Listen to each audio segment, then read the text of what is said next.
का जो कि फ़िलहाल बीबीए कर रहा है, देहरादून में पढ़ाई कर रहा है, जिसका जन्म मेरठ में होता है।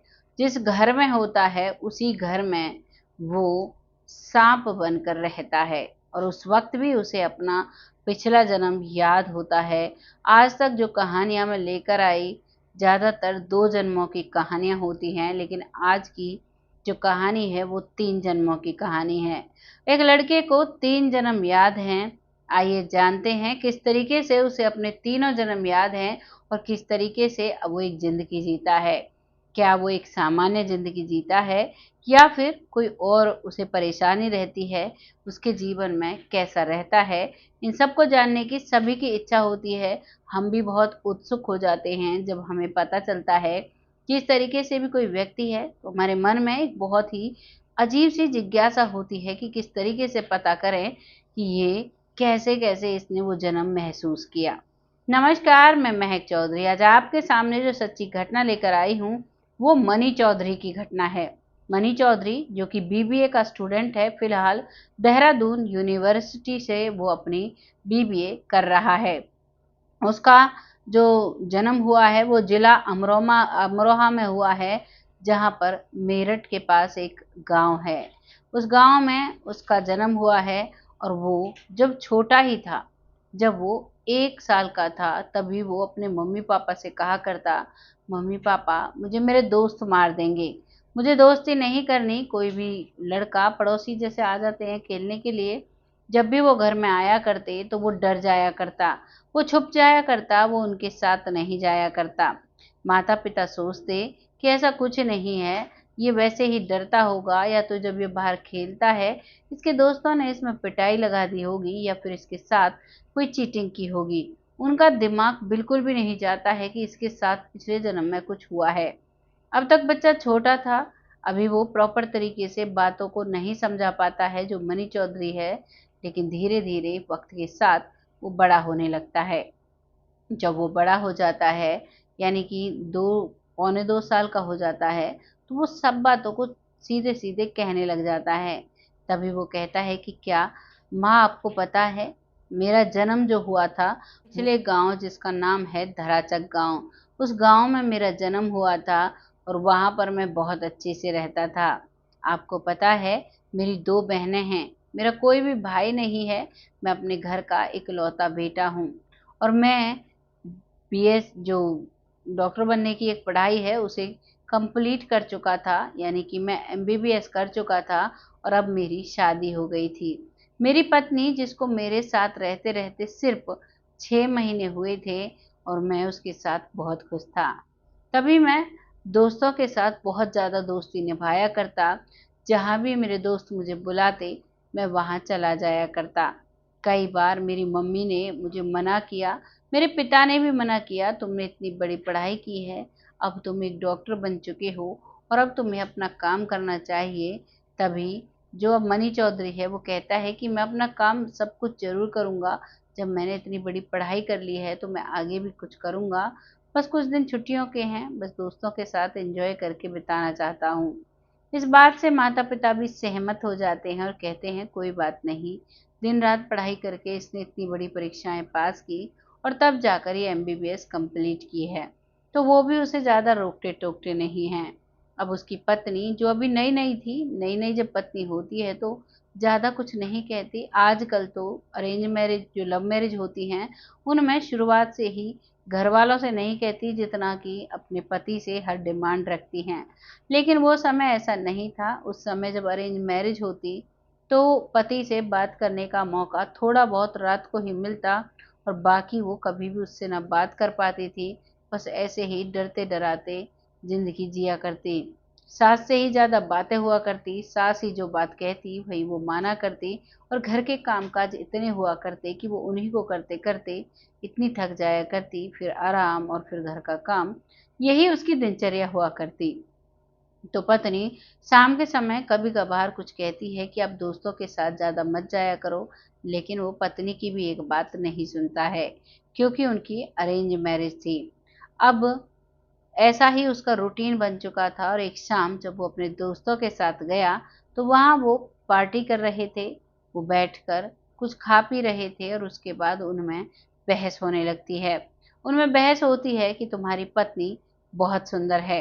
तभी जो मनी चौधरी है इस जन्म में, वो कहता है कि मेरी पत्नी सुंदर हो या ना सुंदर हो, उससे जब मुझे ही कोई परेशानी नहीं है तो तुम लोगों को क्या परेशानी है। वो सुंदर है तो अपने लिए है, बदसूरत है तो अपने लिए है, मेरे तो पल्ले बंध ही गई है। क्योंकि उसके दोस्त जानते थे ये ज़्यादा खुश नहीं है अपनी शादी में, यानी कि जो अरेंज मैरिज हुई थी, पर ज़्यादा परेशानी भी नहीं है क्योंकि वो घर वालों की बात मानता है और इसी बात को मानकर इसने शादी की है। अब वो इस चीज़ का फ़ायदा उठाते हैं और वो उसे मजाक करने लगते हैं और उसे जलाने लगते हैं।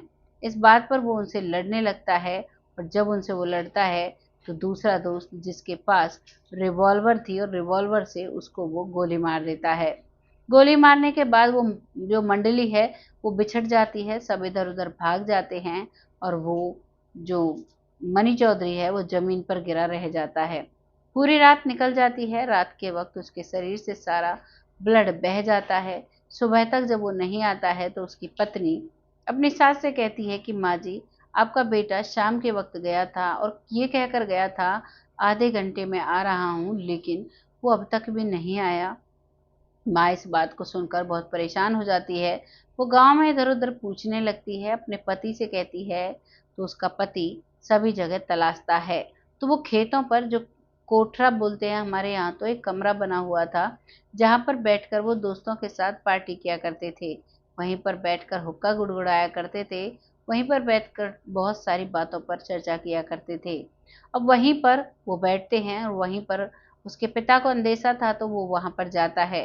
वहां देखते ही उसके पिता का हार्ट अटैक हो जाता है, यानी कि उसकी सांसें बंद हो जाती हैं क्योंकि वो अपने इकलौते बेटे, जवान बेटे की डेड बॉडी वहां पर देखता है।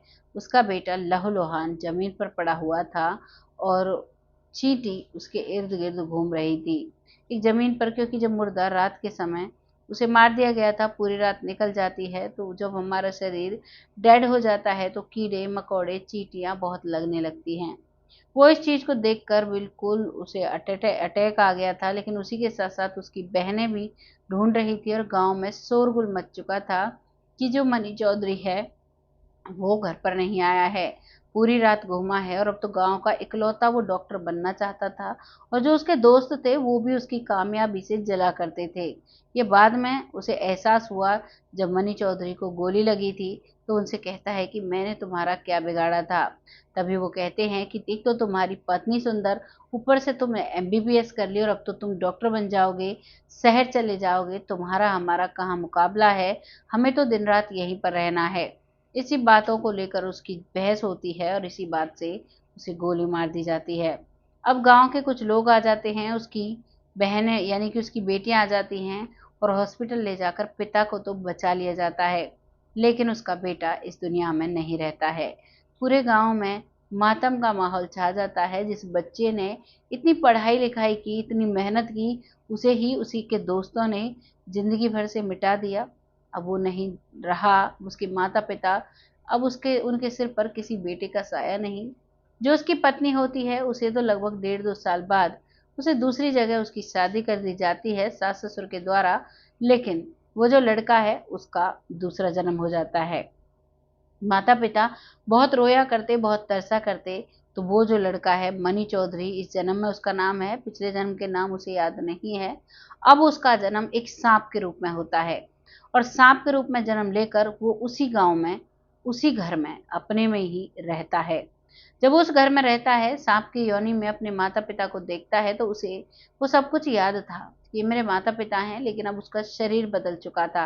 वो उन्हें देखकर बहुत परेशान हुआ करता, बहुत रोया करता, एक सांप होकर वो रोया करता, परेशान हुआ करता, चुपचाप पड़ा रहा करता, क्योंकि गांव में घरों में बहुत बड़े बड़े गड्ढे हुआ करते हैं जिनमें चूहे रहते हैं, चूहे उन्हें बनाते हैं और सांप उन्हीं में घुस जाया करता, वहीं से अपना पेट भरा करता। कुछ समय तक वो वहीं रहता है और उसके बाद वो उस दुनिया से चला जाता है।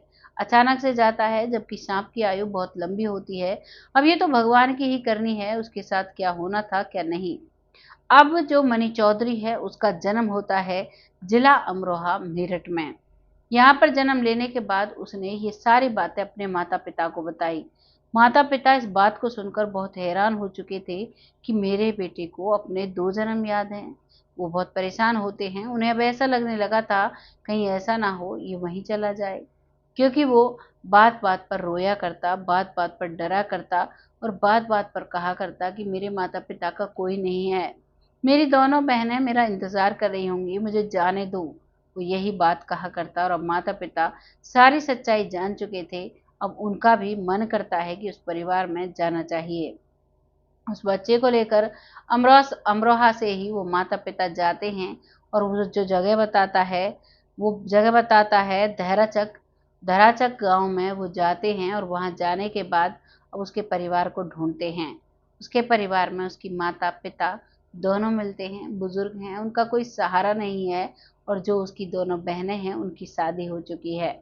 वो सिर्फ़ छुट्टियों में आती हैं, बाकी समय ये दोनों बुज़ुर्ग दंपत्ति वहाँ पर अकेले रहते हैं और बार-बार अपने बेटे को याद करते हैं। जैसे ही मनी चौधरी पहुँचता है, वो जाते ही अपने माँ और पिता को लिपट जाता है और कहता है, "माँ, तुमने मुझे नहीं पहचाना? मैं तुम्हारे लिए दोबारा आया हूँ और तुम्हें पता है, साँप बनकर भी मैं यहाँ पर रहता था, जिसका तुम लोगों ने अंतिम संस्कार किया था, बाकायदा घी से, कफ़न से, हर चीज़ से आपने मेरा साँप योनि में भी अंतिम संस्कार किया था। इस चीज़ की मुझे बहुत तसल्ली थी। मैं एक बीमारी के कारण इस दुनिया में नहीं रहा था जब सांप की योनि में था, लेकिन उस योनि में मैं आपके लिए कर भी क्या सकता था। अगर मैं आपके सामने आता तो आप लोग ही मुझे मार देते, लेकिन भगवान को ऐसा मंजूर नहीं था। लेकिन अब मुझे इंसान का जन्म मिल चुका है और इसीलिए मैं आपके पास आया हूँ। माँ इस बात को सुनकर बहुत हैरान हो जाती है और आँखों से आँसू निकलने लगते हैं, क्योंकि उसने अपनी वो बात भी बताई जिस बात का आज तक किसी को भी पता नहीं था कि किस बात पर लड़ाई हुई, कौन से दोस्त ने गोली मारी और कौन से दोस्त क्या कह रहा था।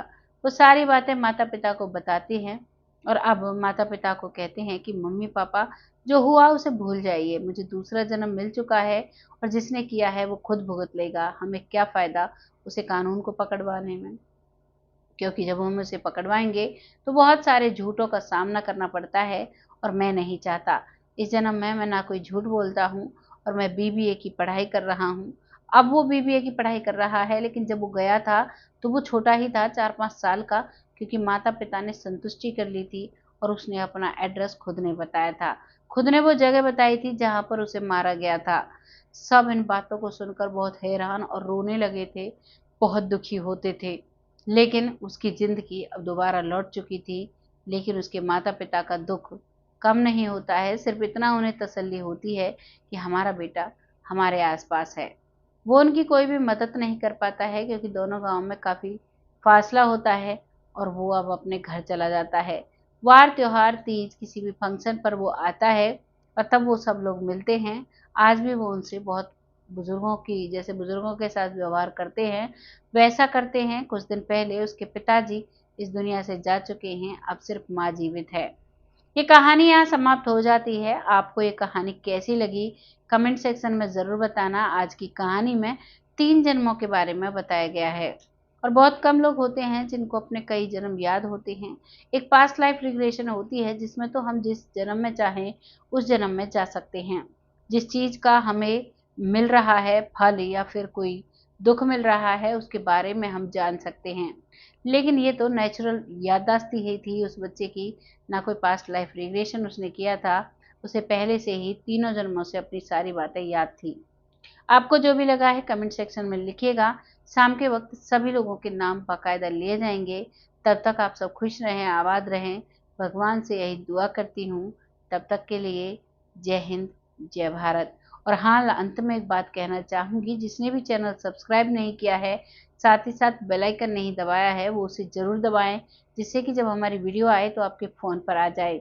अगर कोई बुज़ुर्ग देख रहा है, उन्हें ये सब चीज़ नहीं पता, तो आज की यंग जनरेशन है, 10-10 साल के बच्चों को भी पता है कि कैसे सब्सक्राइब किया जाता है, कैसे उस पर क्लिक किया जाता है, जो बेल आइकन जैसे ही वीडियो डलती है आपके साथ तुरंत साझा हो जाएगी। तब तक के लिए मुझे विदा दें, तब तक के लिए जय हिंद, जय भारत।